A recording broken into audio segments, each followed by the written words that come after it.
సర్వశక్తి కలిగినటువంటి మన ప్రియ ప్రభు, సర్వాధికారి అయినటువంటి మన ప్రియ ప్రభు, ప్రియ దేవుని బిడ్డలారా, దేవదూతల మీద, పరలోకములో, భూమి మీద, దురాత్మల మీద, దురాత్మల సమూహముల మీద, సాతాను మీద సర్వాధికారి అయినటువంటి జీవము గల దేవుని కుమారుడు యేసుక్రీస్తు నామమందు మీకందరికీ ప్రేమపూర్వకమైన వందనాలను తెలియజేస్తున్నారు. దేవుని ప్రియ బిడ్డలారా, దేవుని వాక్యంలో గమనిస్తే మార్కు సువార్త 1వ అధ్యాయం 23వ వచనంలో ఈ విధంగా కనిపిస్తుంది.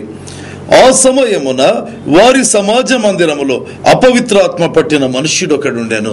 దేవాది దేవుని యొక్క మహిమాన్వితమైనటువంటి మాటలను బట్టి, పరిశుద్ధ గ్రంథపు మాటలను బట్టి మన దేవునికి కృతజ్ఞతాస్తుతి ఆరాధన చెల్లిద్దాం. దేవుని ప్రియ బిడ్డలారా, వాక్యంలో గమనిస్తే ఒక చక్కటి మాట మార్కు సువార్తికుడు రాసినట్టుగా గమనించగలం. ఆయన వారి సమాజ మందిరములలో బోధించుచుండెను అనే మాటతో ప్రారంభిస్తున్నాం. ఎందుకంటే వారి సమాజ మందిరం అనేటువంటి మాట వాడారు. ఆయన యూదుల సమాజ మందిరం అని ఉండవచ్చు కదా, లేకపోతే ఆ ప్రాంతంలో ఉన్న సమాజ మందిరములు అనవచ్చు కదా, లేకపోతే తన జనుల సమాజ మందిరములు అనవచ్చు కదా. అయితే మార్కు అనే సువార్తికుడైనా, మార్కును ప్రేరేపించిన పరిశుద్ధాత్మ దేవుడైనా ఏమంటున్నాడంటే, ఆ సమాజ మందిరము వారిది కానట్టుగా, అంటే తమది కానట్టుగా వారి సమాజ మందిరం అంటున్నారు. ఎందుకంటే అంత మాట అనాలి? ఆ యొక్క సమాజ మందిరంలో దేవుని వాక్యం ప్రకటించబట్టం లేదా? ఆ యొక్క సమాజ మందిరంలో దేవుని ధర్మశాస్త్రపు మాటలు బోధించబట్టం లేదా? అలాగైతే ఎందుకు అది మన సమాజ మందిరం అని కాదు, వారి సమాజ మందిరం అనే మాట వాడుతుంటున్నారు. ప్రియ దేవుని బిడ్డలారా, అనేక సందర్భాల్లో మనం గమనిస్తే ఒక వ్యక్తి జీవితంలోనైనా, ఒక భక్తి మార్గంలోనైనా ఏదైనా మీరు గమనించినట్లయితే దానికి సంపూర్ణత అనేది ఎప్పుడు కలుగుతుంది, పరిపూర్ణత అనేది ఎప్పుడు కలుగుతుందంటే ఆ యొక్క భక్తిలోనైనా, ఆ యొక్క భక్తి మార్గంలోనైనా ప్రభువును, దేవుని కుమారుడు అయిన యేసుక్రీస్తు యొక్క ఘననామం ఉన్నట్లయితేనే. ఆ యొక్క సమాజ మందిరంలో వారు బోధిస్తూ ఉంటున్నారు. దేని గురించి బోధిస్తున్నారు?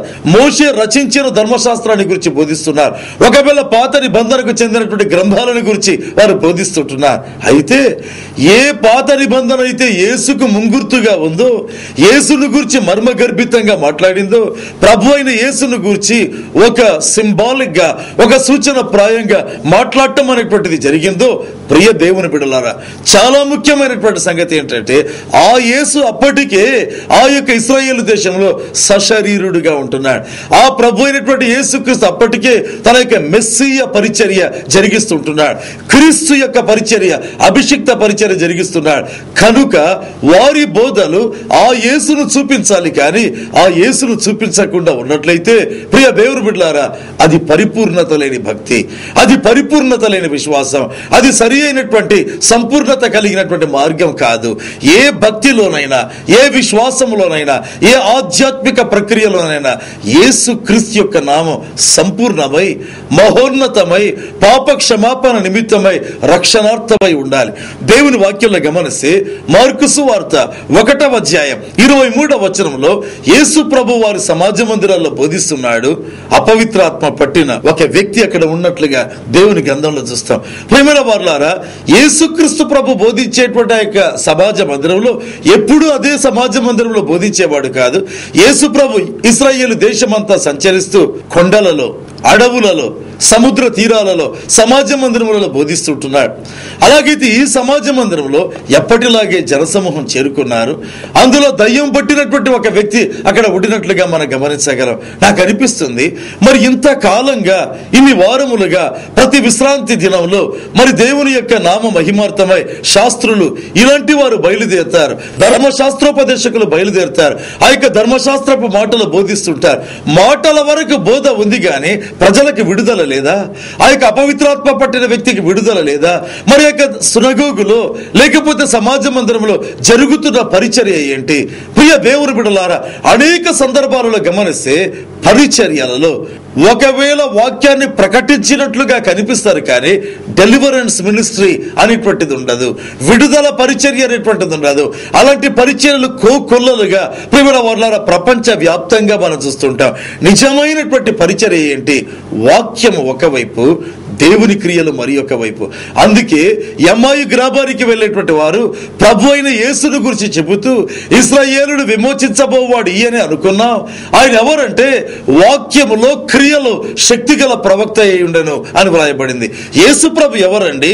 వాక్యములో శక్తి గలవాడు, అలాగే క్రియలో కూడా శక్తి కలిగినటువంటి వాడు. ప్రియ దేవుని బిడ్డలారా, ఒక పరిచర్యలో వాక్యము శక్తి కలిగిందిగా ఉండాలి, క్రియ కూడా శక్తి కలిగిందిగా ఉండాలి. ఆ యొక్క సమాజ మందిరంలో మనం గమనిస్తే యేసు ప్రభు బోధించే సమయానికి ఎంతకాలం నుంచి ఆ యొక్క సమాజ మందిరంలో ప్రతి విశ్రాంతి దినం అపవిత్రాత్మ పట్టిన వ్యక్తి వస్తున్నారో మనకు తెలియదు. అయితే ఆ యొక్క సమాజ మందిరపు పరిచర్య వేరు, శాస్త్రులు ధర్మశాస్త్రోపదేశకుల పరిచర్య వేరు, అయితే యేసు ప్రభు యొక్క పరిచర్య వేరు. లూకా సువార్త 13వ అధ్యాయం 11వ వచనంలో గమనిస్తే యేసు ప్రభు మరి ఒకసారి సమాజ మందిరంలోనికి వెళ్ళాడు. అక్కడ కూడా అపవిత్రాత్మ చేత పట్టి పీడించబడే ఒక వ్యక్తి ఉన్నట్లుగా గమనించగలం. బలహీనపరిచేటువంటి దయ్యం పట్టి నడుము వంగిపోయి ఎంత మాత్రం నిలబడలేక ఉండరు అనేటువంటి మాట గమనించగలం. ప్రియ దేవుని బిడ్డలారా, విశ్వాసులారా, ఈ సమయంలో మనం గమనించాలి, యేసు ప్రభు వెళ్లే సమయానికి ఒకవేళ ఎన్ని విశ్రాంతి దినములుగా ఆ యొక్క బలహీనపరిచే దయ్యం పట్టిన స్త్రీ వస్తుందో, ఎన్ని విశ్రాంతి దినాలుగా వాక్య పరిచర్య అనబడేదిగా ఆ యొక్క సమాజ మందిరంలో జరుగుతుందో మనకు తెలియదు. అయితే కేవలము వాక్య పరిచర్య అనబడేదే కాదు ప్రియమైన వారలారా, అది ఆత్మపూరితమైనటువంటి పరిచర్యగా ఉండాలి. అందుకే పౌలు అంటాడు కదా, ఇదిగో అక్షర పరిచర్య కాదు, అది ఆత్మ పరిచర్యగా ఉండాలి. అనేక సందర్భాల్లో కొంతమంది వాక్యాన్ని చెబుతుంటారు, అది అక్షర పరిచర్యగా ఉంటుంది, ఆత్మ పరిచర్యగా ఉండదండి. ఒక పరిచర్య రెండు రకాలుగా ఉండాలి. బలమైన వాక్య పరిచర్య, బలమైన విడుదల పరిచర్య. ఒక వ్యక్తి యొక్క మనస్సుకు విడుదల, ఒక వ్యక్తి యొక్క శరీరానికి విడుదల, ఒక వ్యక్తి యొక్క ఆత్మకు విడుదల, ఒక వ్యక్తి యొక్క జీవితానికి విడుదల. అనేక బంధకాలు తెగిపోవాలి, ప్రతి కాడి విరిగిపోవాలి. హల్లెలూయా! అది నిజమైనటువంటి పరిచర్య. దేవుని వాక్యంలో గమనిస్తే ఇంతకు ఈ దయ్యముల పరిచర్య ఏంటండి? ఈ దయ్యములను విడిపించే పరిచర్య ఏంటి ప్రేమైన వారలారా? దయ్యములు అనగా ఎవరు, ఏంటి? బైబిల్లో గమనిస్తే మత్తయి సువార్త 9వ అధ్యాయం 34వ వచనం మనం చూస్తాం. దయ్యములకు అధిపతి అయినటువంటి ఆ యొక్క అధిపతి వలన ప్రభు దయ్యములను వెళ్ళగొట్టుతున్నట్టుగా వారు చెప్తున్నట్లుగా మనం గమనించగలం. ఏంటండి, దయ్యములకు అధిపతి ఉన్నాడా అంటే ఇక దయ్యములు అనేటువంటివి ఏంటి? ఒక్కొక్కటి ఒక్కొక్క ఆత్మనేనా, లేకపోతే ఒక ఆర్గనైజ్డ్ ఆర్మీనా, లేకపోతే ఒక వ్యూహిత సైన్యమా? బైబిల్లో గమనిస్తే ఈ యొక్క దురాత్మలు కోటాను కోట్లు ఉంటున్నాయి. ఈ దురాత్మలన్నిటికీ అధిపతి ఉంటున్నాడు. కనుక ఒక అధిపతి పరిపాలనలో, ఒక అధిపతి యొక్క నాయకత్వంలో, లూసిఫర్ యొక్క నాయకత్వంలో, ఇంకా కింద స్థాయిలో ఉండేటువంటి అధిపతులు, అలాంటి వారి యొక్క నాయకత్వంలో, నడుపుదలలో ఈ దురాత్మలు వాటి పరిచర్య జరిగిస్తుంటాయి. వాక్యంలో గమనిస్తే మత్తయి సువార్త 12వ అధ్యాయం 24వ వచనంలో మరొకసారి రాయబడింది, దయ్యములకు అధిపతి అయిన బయల్జబూలు వలన దయ్యములను వెళ్ళగొట్టుచున్నాడు. ఒక చోటేమో దయ్యములకు అధిపతి అనే మాట కనిపిస్తుంది, మరి ఒక చోట చూస్తే ఆ దయ్యముల యొక్క అధిపతి పేరు బయల్జబూలు అనేటువంటి మాట కనిపిస్తుంది. ప్రియ దేవుని బిడ్డలారా, ఏంటి బైబిల్ ఏది దాచిపెట్టడం లేదండి. బైబిల్ ప్రతిదాని వివరం అందించేటువంటిదిగా ఉన్నట్టుగా మనం గమనించగలం. దేవుని వాక్యంలో గమనిస్తే లూకా సువార్త 24వ అధ్యాయం 39వ వచనంలో యేసు ప్రభు ఇంకా మాట్లాడడం ప్రారంభించాడు. ఈ దయ్యములు అంటే ఏవి, ఈ దురాత్మలు అంటే ఏ విధంగా ఉంటాయి? మనుషులకు ఉన్నట్టుగా ప్రభు చెప్పాడు, ఆ యొక్క భూతములకు ఎముకలు ఉండవు, మాంసము ఉండదు. ప్రభు వాటిని వివరించడం ప్రారంభించాడు. వాటికి ఎముకలు ఉండవు, వాటికి మాంసం ఉండదు, ఆకారం మాత్రం ఉంటుంది. ఒక శరీరపు రూపం ఉంటుంది, కానీ శరీరం అనేటువంటిది ఉండదు. ప్రభు ఒక్కొక్క సందర్భంలో ఆ యొక్క దురాత్మలగా ఏ విధంగా ఉంటాయి వివరించడం ప్రారంభించాడు. ప్రియ దేవుని బిడ్డలారా, మన విరోధి అయిన అపవాది ఎవరో మనం గమనించాలి. బైబిల్లో పౌలు అంటాడు కదా, మనము సాతాను తంత్రములను ఎరుగని వారము కావు. కనుక సాతాను ఎవరో ఎరగాలి, సాతాను వాడే తంత్రములు, వాడి యొక్క ఆయుధములేవో ఎరగడం ప్రారంభించాలి. దేవుని వాక్యంలో గమనిస్తే లూకా సువార్త 22వ అధ్యాయం 3వ వచనంలో ఆ సాతాను అనబడేటువంటి వాడు ఏ మనిషిలోకైనా వెళ్ళగలడండి. ఏ మనిషి అంటే అర్థం ఏంటండి? ఎవరైతే సాతానుకు ఈల్డ్ అవుతారో, ఎవరైతే సాతాను దగ్గర కొంచెం అలా తల వంచుతారో, ఎవరైతే సాతానుకు కొద్దిగానైనా సరే అంటారో వారి దగ్గరికి వారిలోనికి వెళ్ళడం ప్రారంభిస్తాడు. లూకా 22:3 గమనిస్తే ఎవరి దగ్గరికి వెళ్ళాడండి? యూదా ఇస్కరియోతు దగ్గరికి వెళ్ళాడు. అభిషేకించబడినటువంటి లేదా పిలువబడినటువంటి నియమించబడినటువంటి అపోస్తలుడైన యూదా ఇస్కరియోతు దగ్గరికి వెళ్ళాడు. ఎందుకు వెళ్ళాడు? వాటిలోనికి ఎందుకు ప్రవేశించాడు? మెల్లగా సాతానుకు తల వంచడం ప్రారంభించాడు. దేవుని ప్రియ బిడ్డలారా, విశ్వాసులారా, ఎవరైతే సాతానుకు కొంచెం తల వంచడం ప్రారంభిస్తారో, సంపూర్ణంగా ఏం అవసరం లేదండి, కొద్దిగా లోబడ్డం ప్రారంభిస్తారో, ఆ కొద్ది తెరవబడిన తలుపును సాతాను వాడటం ప్రారంభిస్తాడు.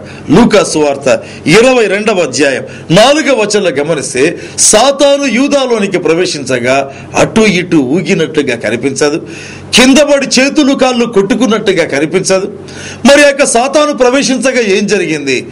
వెళ్ళి ప్రధాన యాజకుల దగ్గర కూర్చొని ఉంటున్నాడు. ఎవరికి తెలుసుకోగలరండి? ప్రధాన యాజకుల దగ్గర కూర్చోన్నాడు. ఒకానొక సమయంలో 12 సంవత్సరాల వయస్సులో యేసు ప్రభు బోధకుల మధ్య కూర్చున్నాడు కదా. అచ్చం అలాగే ఇప్పుడు యూదా ఇస్కరియోతు ఆ యొక్క సాతాను చేత నింపబడగా, సాతాను లోపలికి ప్రవేశించగా యాజకుల దగ్గరికి వెళ్ళి కూర్చోంటున్నాడు, ప్రముఖుల దగ్గరికి వెళ్ళి కూర్చోంటున్నాడు.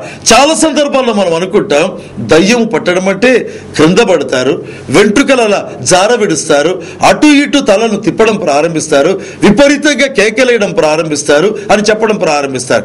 ఇది దయ్యము పట్టిన వారి పరిస్థితి.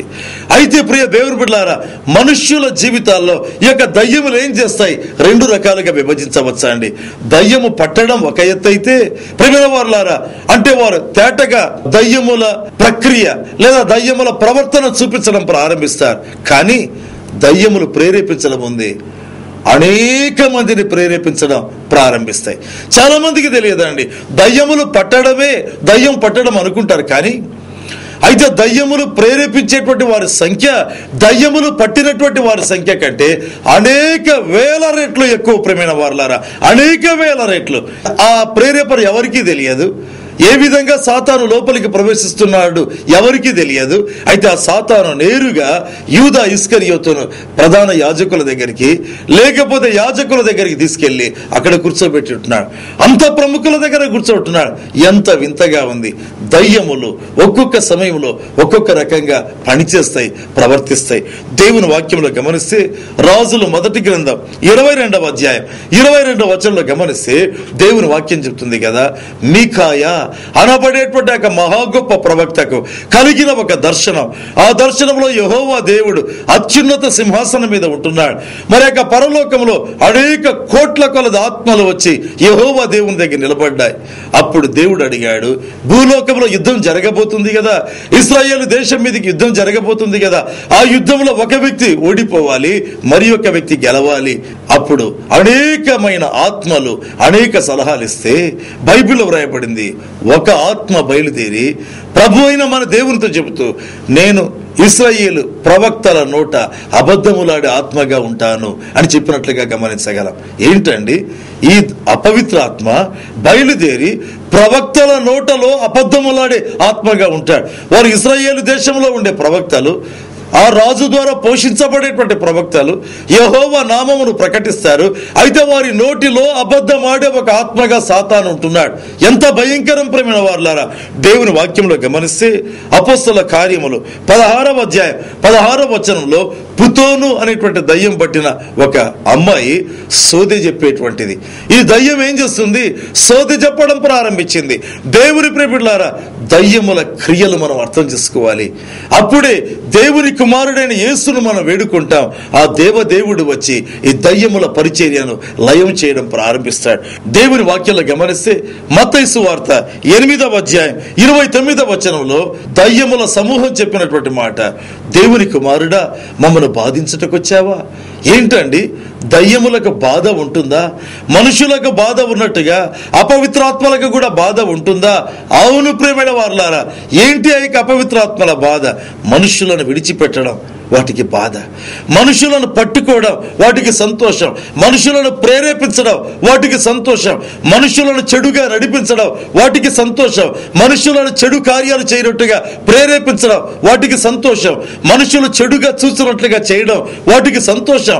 మనుషులు చెడు దృశ్యాలను చూసేట్టుగా చేయడం వాటికి సంతోషం. దేవుని వాక్యంలో గమనిస్తే మత్తయి సువార్త 17వ అధ్యాయం 15వ వచనంలో గమనిస్తే ఒక కుమారుడికి చాంద్ర రోగం పట్టి తరచు నీళ్లలో అగ్నిలో పట్టం అనేటువంటిది చూస్తాం. ఏంటండి చాంద్ర రోగం? కొన్ని సందర్భాల్లో దీన్ని మూర్ఛ వ్యాధి అంటారు. మరికొన్ని సందర్భాల్లో ఇదొక రకమైన మానసిక వ్యాధి లాంటిది. ఇదొక రకమైన మానసిక వ్యాధి లాంటిది, మనస్సుకు మెదడుకు చెందినటువంటి వ్యాధి. అనేక సందర్భాల్లో సాతాను అనేవాడు ఏం చేస్తాడు? వచ్చి ఒక మనిషి యొక్క మనస్సును పట్టుకుంటాడు. దేవుని నుండి తిప్పివేస్తాడు. వాక్యంలో నుండి తిప్పివేస్తాడు. పరిశుద్ధాత్మ కార్యాలను చూడకుండా తిప్పివేస్తాడు. ప్రతి చెడును, ప్రతి అసహ్యమైన, ప్రతి అసభ్యమైనది, ప్రతి అశ్లీలమైనది చూచినట్టుగా చేయడం ప్రారంభిస్తాడు. ఇది సాతాను యొక్క పరిచర్యలలో ఒక భాగం అండి. దేవుని వాక్యంలో గమనిస్తే మత్తయి సువార్త 12వ అధ్యాయం 43 నుంచి 45 వచనాల వరకు చూసినట్లయితే సాతాను ఏ విధంగా ప్రవర్తిస్తాడో ప్రభు చెప్పాడు. ఒక మనుష్యుని విడిచిపోయిన తరువాత విశ్రాంతి లేక తిరుగుతుంటాడంట సాతాను. వాడికి విశ్రాంతి ఎప్పుడంటే ఒక మనుషునిలోనికి వస్తేనే.